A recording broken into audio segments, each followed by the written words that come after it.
আসসালামু আলাইকুম। বিটিভি চট্টগ্রামের সংবাদে সবাইকে স্বাগত জানাচ্ছি। আজ আপনাদের সাথে আছি আমি রেখা নাজনীন।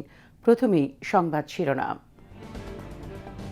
ঈদ উল আজহা উপলক্ষে 25 থেকে 31শে মে পর্যন্ত 7 দিনের সরকারি ছুটি ঘোষণা। ঈদের ছুটির আগে 23 ও 24 মে খোলা থাকবে সরকারি অফিস।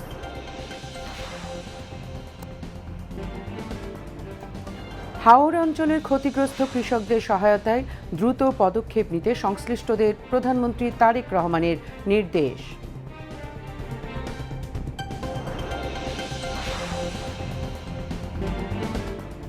আগামী 7ই জুন বসছে ত্রয়োদশ জাতীয় সংসদের বাজেট অধিবেশন।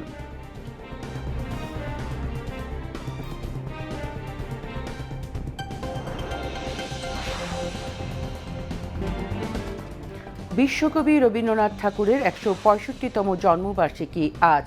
দেশজুড়ে নানা আয়োজনে উদযাপিত হচ্ছে কবিগুরুর জন্মদিন।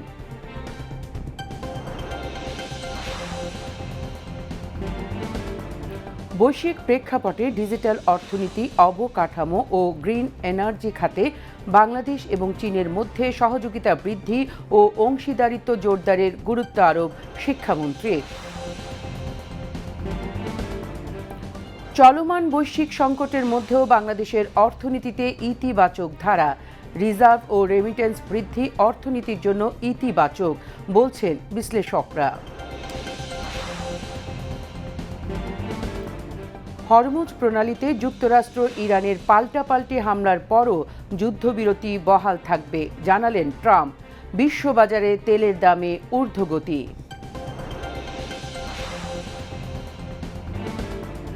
এবং মিরপুরে প্রথম টেস্টে পাকিস্তানের বিপক্ষে প্রথম দিনে বাংলাদেশের সংগ্রহ 4 উইকেটে 301 রান। নাজমুল হোসেন শান্তর সেঞ্চুরি।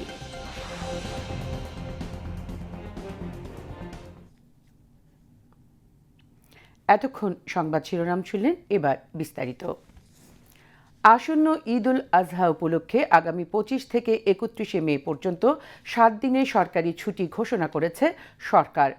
বৃহস্পতিবার প্রধানমন্ত্রী তারেক রহমানের সভাপতিত্বে অনুষ্ঠিত মন্ত্রিসভার বৈঠকে এই সিদ্ধান্ত নেওয়া হয়। মন্ত্রিপরিষদ বিভাগের এক সংবাদ বিজ্ঞপ্তিতে এ তথ্য জানানো হয়েছে। মন্ত্রিসভার সিদ্ধান্ত অনুযায়ী ঈদের ছুটির আগে 23 ও 24শে মে সরকারি অফিসসমূহ খোলা থাকবে। এছাড়া মন্ত্রিসভায় স্থানীয় সরকার বিভাগ কর্তৃক উপস্থাপিত জাতীয় পাবলিক টয়লেট নীতিমালা 2026-এর খসড়া অনুমোদন দিয়েছে। এই নীতিমালার উদ্দেশ্য হিসেবে সারা দেশে স্বাস্থ্যসম্মত ও মানসম্মত পাবলিক টয়লেট সুবিধা সহজলভ্য করা, জনস্বাস্থ্য ও পরিচ্ছন্নতার মান উন্নত করা এবং নারী, শিশু, প্রতিবন্ধী ব্যক্তি, বয়স্ক ও প্রান্তিক জনগোষ্ঠীর জন্য ব্যবহার বান্ধব টয়লেট সুবিধা নিশ্চিত করার কথা বলা হয়েছে।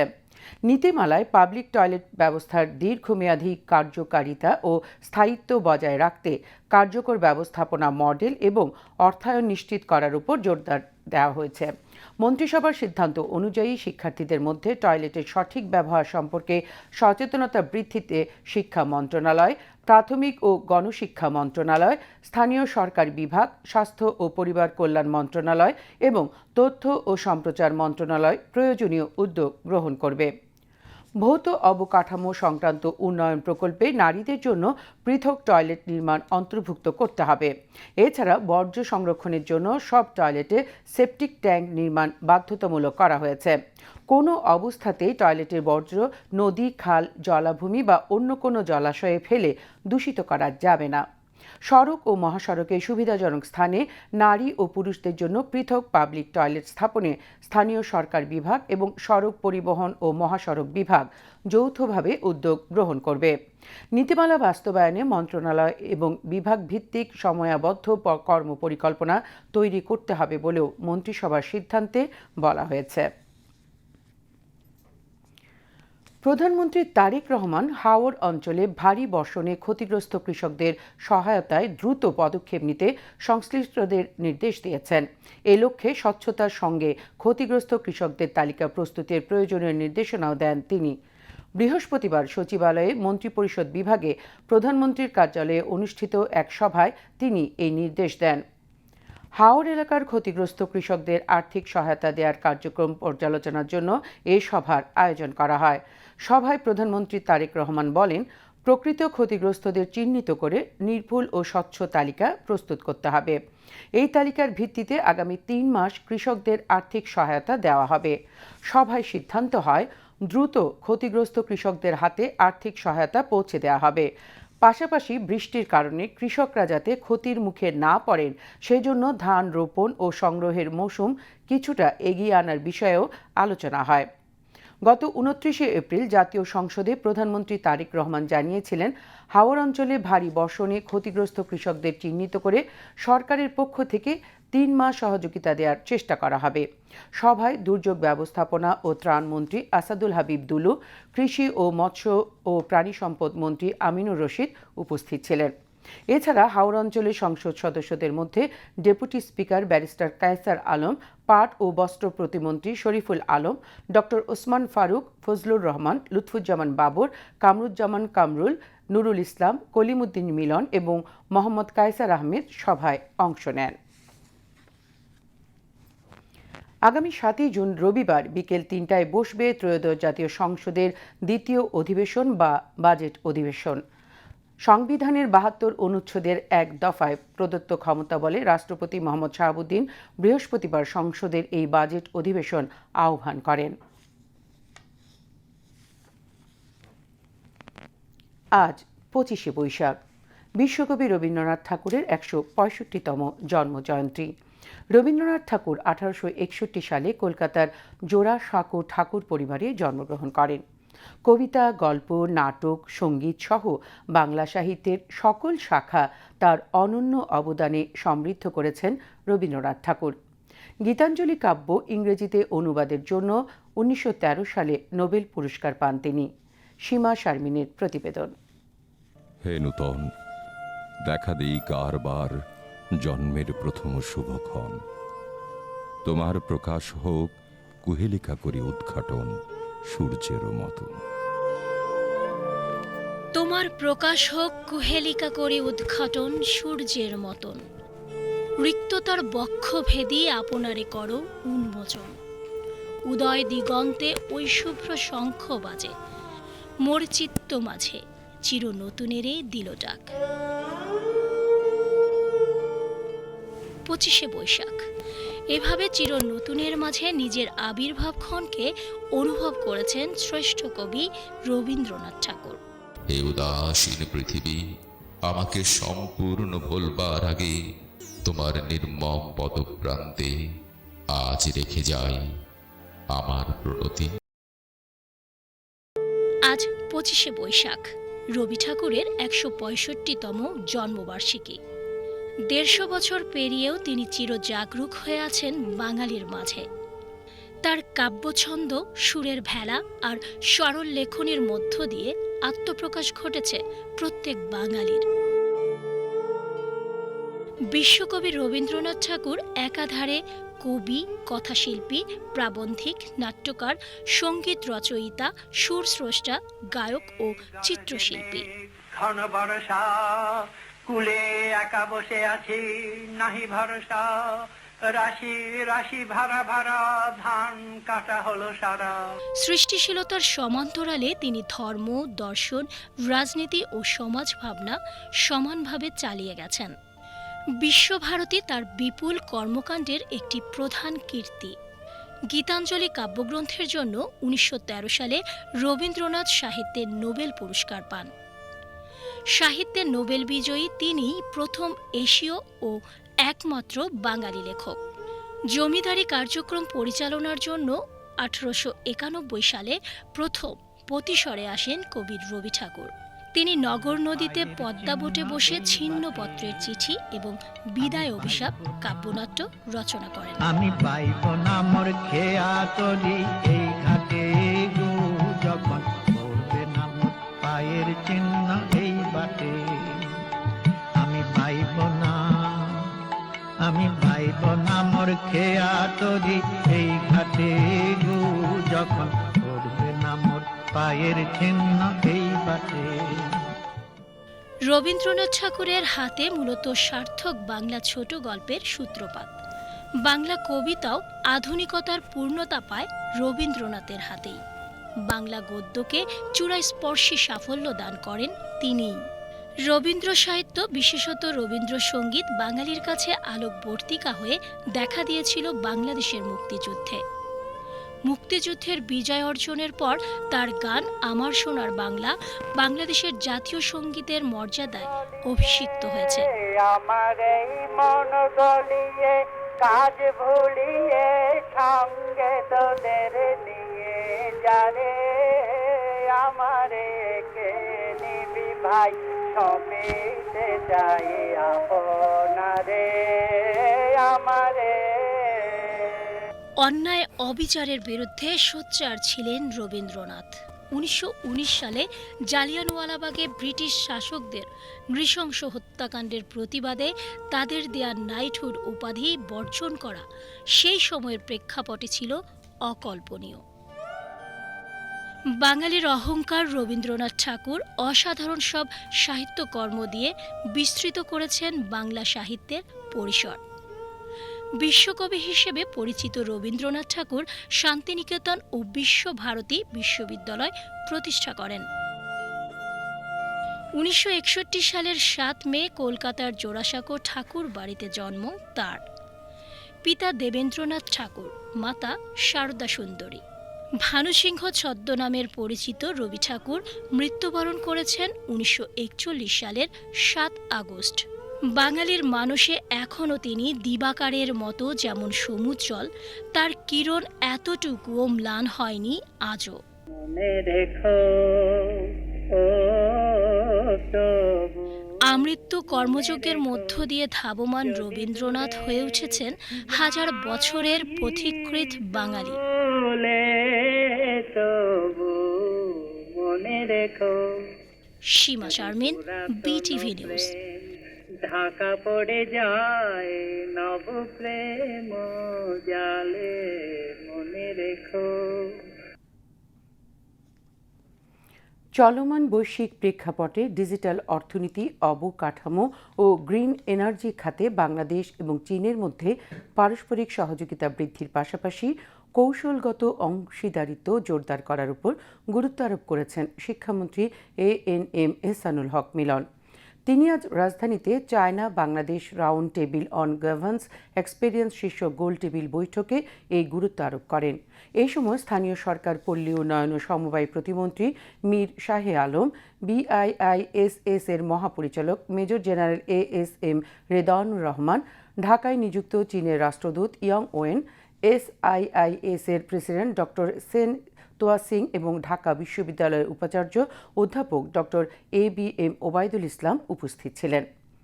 বাংলাদেশের উন্নয়ন ও সংস্কার প্রক্রিয়ায় চীনের অভিজ্ঞতা সহায়ক হতে পারে উল্লেখ করে শিক্ষামন্ত্রী বলেন, অর্থনৈতিক পুনর্গঠন, খাদ্য ও জ্বালানি নিরাপত্তা এবং দক্ষিণ এশিয়ার সমৃদ্ধি নিশ্চিত করতে দুই দেশের অংশীদারিত্ব গুরুত্বপূর্ণ ভূমিকা রাখতে পারে।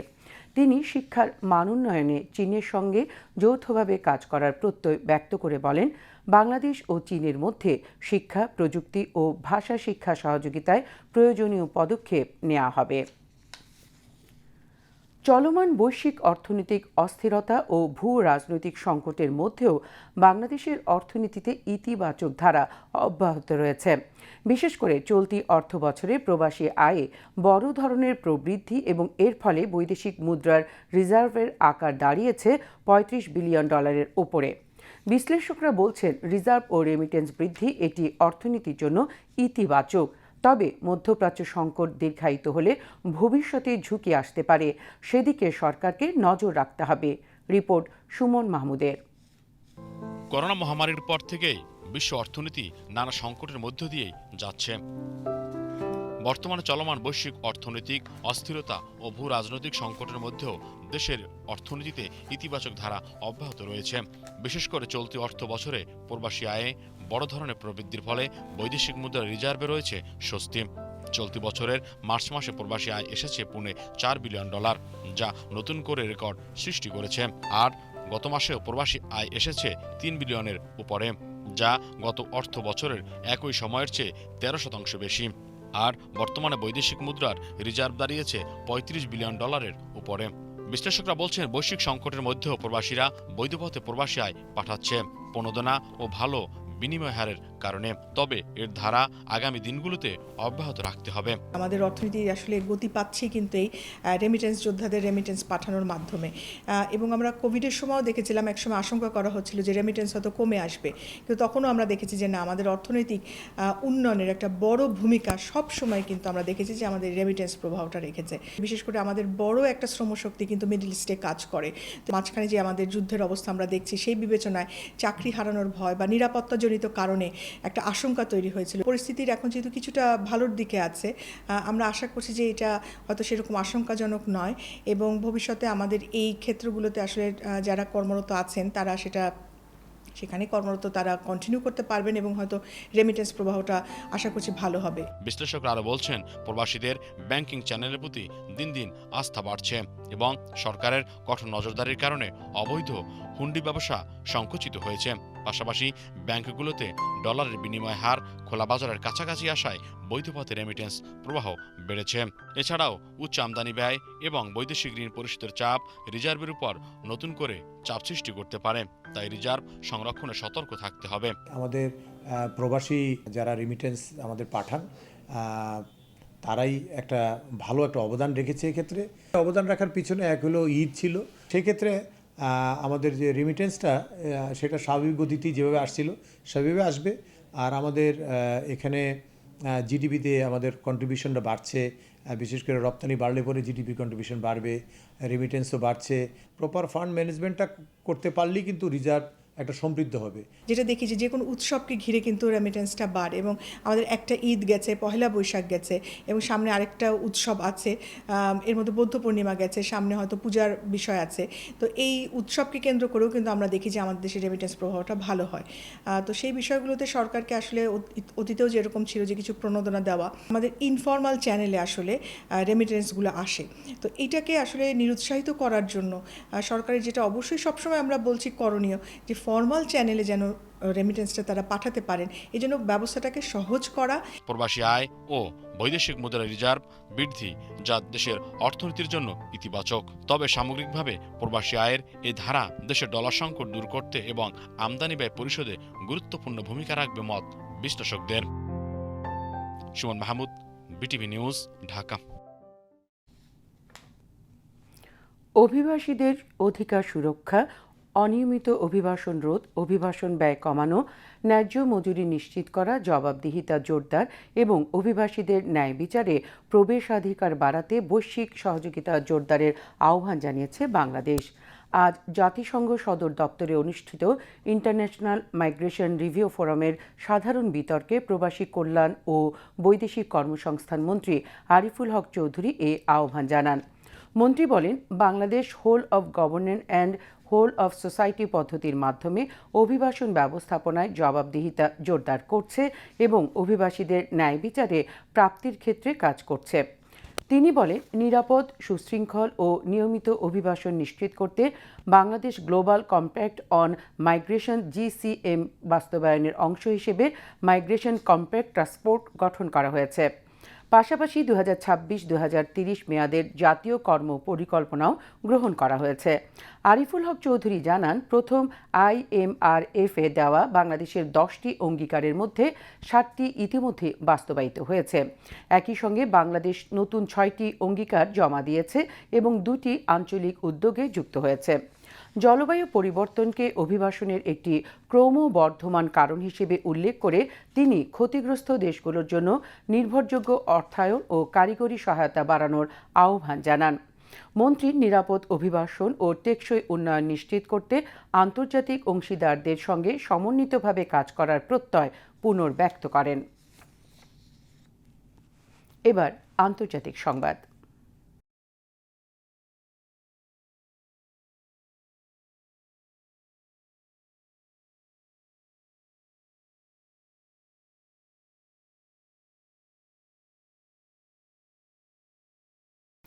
মাসব্যাপী যুদ্ধবিরতি কার্যকর থাকলেও যুক্তরাষ্ট্র ও ইরানের মধ্যে উত্তেজনা যেন থামছেই না।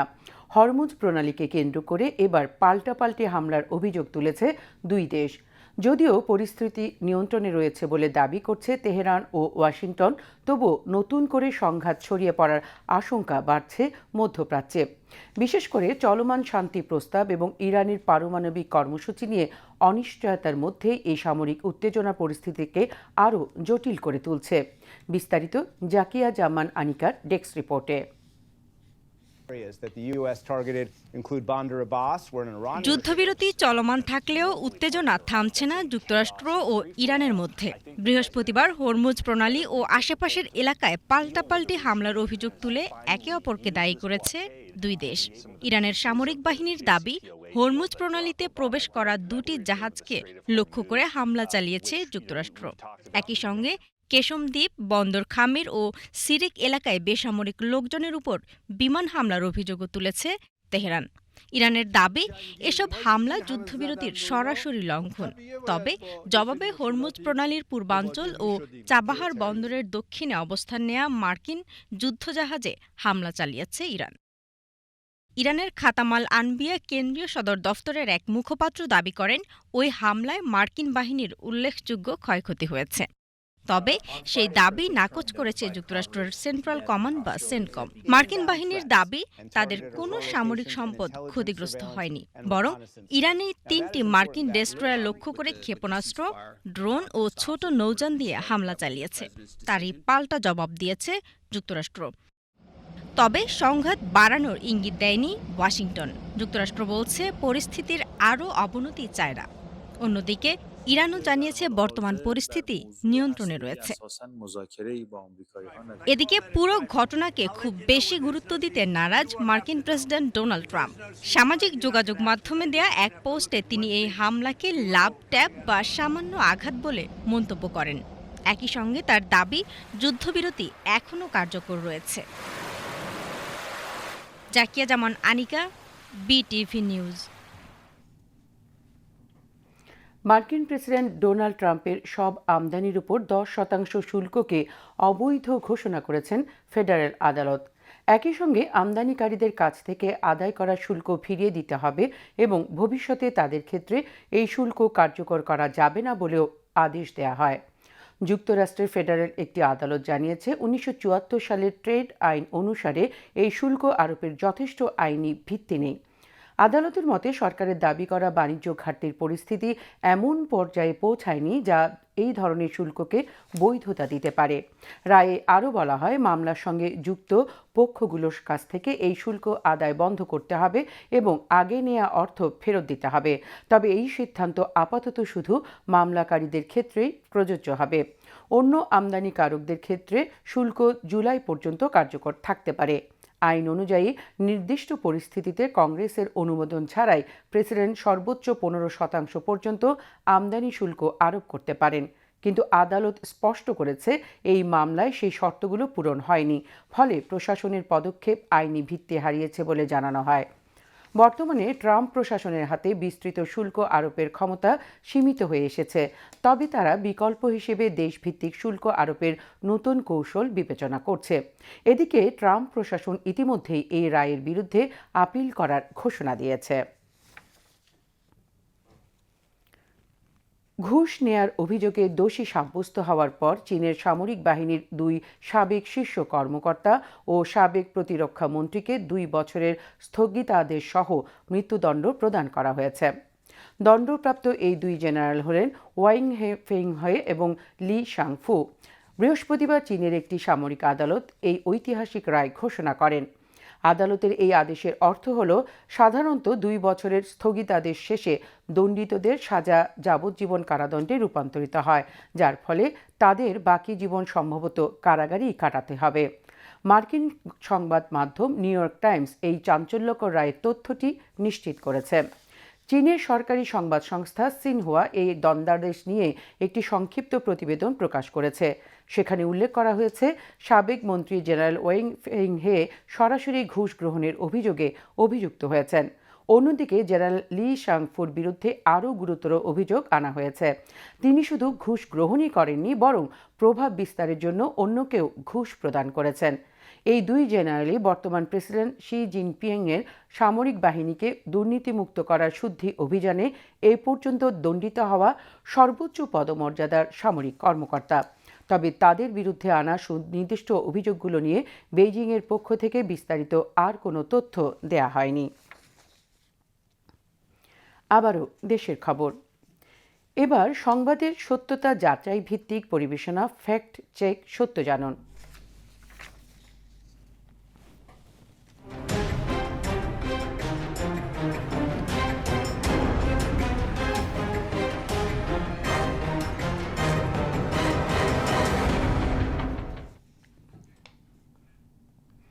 বাংলাদেশ ও পশ্চিমবঙ্গের সীমান্তবর্তী জেলাগুলোতে জামায়াত ও বিজেপির একতরফা জয় দেখিয়ে সামাজিক যোগাযোগ মাধ্যমে ছড়িয়ে পড়া একটি ম্যাপকে বিভ্রান্তিকর বলে শনাক্ত করেছে প্রেস ইনস্টিটিউট বাংলাদেশের ফ্যাক্ট চেক ও media research team Bangla fact.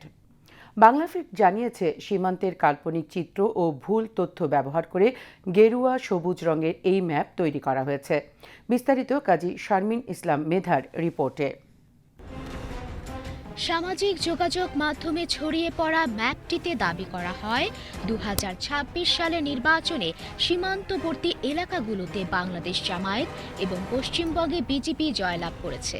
তবে যাচাই করে দেখা গেছে এই হিসাব অবাস্তব ও মিথ্যা। ফ্যাক্ট চেক টিম বলছে, ম্যাপটিতে বাংলাদেশের 19টি জেলাকে সীমান্তবর্তী জেলা হিসেবে দেখিয়ে সব জেলায় জামায়াত জয়ী হয়েছে বলে দাবি করা হয়েছে। এসব জেলা সবুজ রঙে চিহ্নিত করা হয়েছে, অথচ পঞ্চগড়, ঠাকুরগাঁও, দিনাজপুর, লালমনিরহাট ও নাটোর জেলায় জামায়াত কোনো আসনে জয়ী হয়নি। এছাড়া নওগাঁ, রাজশাহী ও সিরাজগঞ্জ জেলায় বিএনপি বেশি সংখ্যক আসনে জয়লাভ করেছে। বাংলা ফ্যাক্ট আরও জানায়, উল্লেখিত 19টি জেলার মধ্যে মাত্র 4টিতে জামায়াত সব আসনে জয়ী হয়েছে। তারা বলছে, মানচিত্র হিসেবেও ম্যাপটি সঠিক নয়, কারণ এতে গাইবান্ধা, নাটোর, পাবনা ও সিরাজগঞ্জকে সীমান্ত জেলা হিসেবে দেখানো হয়েছে, যদিও এগুলো দেশের উত্তর ও মধ্যাঞ্চলের অভ্যন্তরীণ জেলা। পশ্চিমবঙ্গের ক্ষেত্রেও ম্যাপটিতে বিভ্রান্তকর তথ্য উপস্থাপন করা হয়েছে বলে জানিয়েছেন বাংলা ফ্যাক্ট। সেখানে 11টি জেলার কথা উল্লেখ করা হলেও কেবল দার্জিলিং ও জলপাইগুড়ির সব আসনে বিজেপি জয় দেখানো হয়েছে। বাকি 9 জেলায় তৃণমূল, কংগ্রেস ও অন্যান্য দলও একাধিক আসনে জয় পেয়েছে। ফ্যাক্ট চেকিং প্রতিষ্ঠানগুলোর মতে, 24-এর গণ অভ্যুত্থানের পর দেশ ও বিদেশ থেকে পরিচালিত বিভিন্ন সামাজিক যোগাযোগ মাধ্যম অ্যাকাউন্ট ও কিছু ফেসবুক পেজ থেকে বাংলাদেশকে ঘিরে ভুয়া তথ্য ছড়ানোর প্রবণতা বেড়েছে। কাজী শারমিন ইসলাম মেধা, বিটিভি নিউজ। চট্টগ্রামে বাংলাদেশ বৌদ্ধ ভিক্ষু মহাসভার আয়োজনে বুদ্ধ জয়ন্তী, মহাসংঘদান ও আলোচনা সভা অনুষ্ঠিত হয়েছে। নগরের একটি কনভেনশন সেন্টারে অনুষ্ঠানে প্রধান অতিথি ছিলেন city mayor doctor Shahadat Hossain. Gyanananda মহাথেরের সভাপতিত্বে অন্যান্যের মধ্যে ভিক্ষু মহাসভা সহ উপসংঘ নায়ক জীবনানন্দ মহাথেরো, সুনন্দ মহাথের, বাংলাদেশ বৌদ্ধ কৃষ্টি প্রচার সংঘের সভাপতি ডক্টর বুদ্ধপ্রিয় মহাথের, সহ সভাপতি অভয় আনন্দ মহাথের উপস্থিত ছিলেন। বাংলাদেশে 3 দিনের শুভেচ্ছা সফরে এসেছে ভারতীয় নৌবাহিনী জাহাজ সুনয়না। আজ জাহাজটি চট্টগ্রাম বন্দরে এসে পৌঁছালে বাংলাদেশ নৌবাহিনীর চট্টগ্রাম নৌ অঞ্চলের চিফ স্টাফ অফিসার সফরকারী জাহাজের অধিনায়ক, কর্মকর্তা ও নাবিকদের স্বাগত জানান। এ সময় অন্যান্যের মধ্যে বাংলাদেশে ভারতীয় হাইকমিশনের প্রতিনিধি সহ নৌবাহিনীর পদস্থ কর্মকর্তাগণ উপস্থিত ছিলেন। এর আগে সফরকারী জাহাজটি বাংলাদেশের জলসীমায় এসে পৌঁছালে নৌবাহিনী জাহাজ আলী হায়দার অভ্যর্থনা জানায়। এবার খেলার খবর।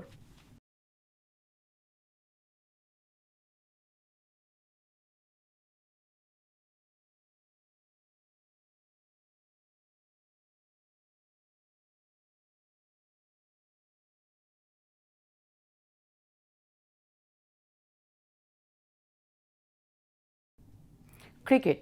মিরপুরের শেরেবাংলা স্টেডিয়ামে বাংলাদেশ পাকিস্তান 2 ম্যাচ সিরিজের প্রথম টেস্টের প্রথম দিনে 4 উইকেটে 301 রান করেছে স্বাগতিক বাংলাদেশ। প্রথম ঘণ্টায় 2 ওপেনারকে হারানো বাংলাদেশ শেষ পর্যন্ত মিরপুর টেস্টের প্রথম দিন নিজেদের করে নিল। এতে বড় ভূমিকা রাখলেন অধিনায়ক নাজমুল হোসেন শান্ত। সাবলীল ব্যাটিংয়ে তিনি করলেন সেঞ্চুরি। 91 রানের দায়িত্বশীল ইনিংস খেললেন মুমিনুল হক। 104 বলে 6-4-এ 48 রানে খেলছেন মুশফিকুর রহিম। 35 বলে 8 রানে ব্যাটিংয়ে লিটন দাস। 2 অভিজ্ঞ ব্যাটসম্যানের জুটিতে 25 রান এসেছে 70 বলে। পাকিস্তানের পক্ষে বোলিংয়ে আসা 5 বোলারের 4 জন একটি করে উইকেট নিয়েছেন। এর আগে সকালে টস জিতে ফিল্ডিংয়ের সিদ্ধান্ত নেন পাকিস্তানের অধিনায়ক শান মাসুদ। এবার আবহাওয়ার খবর।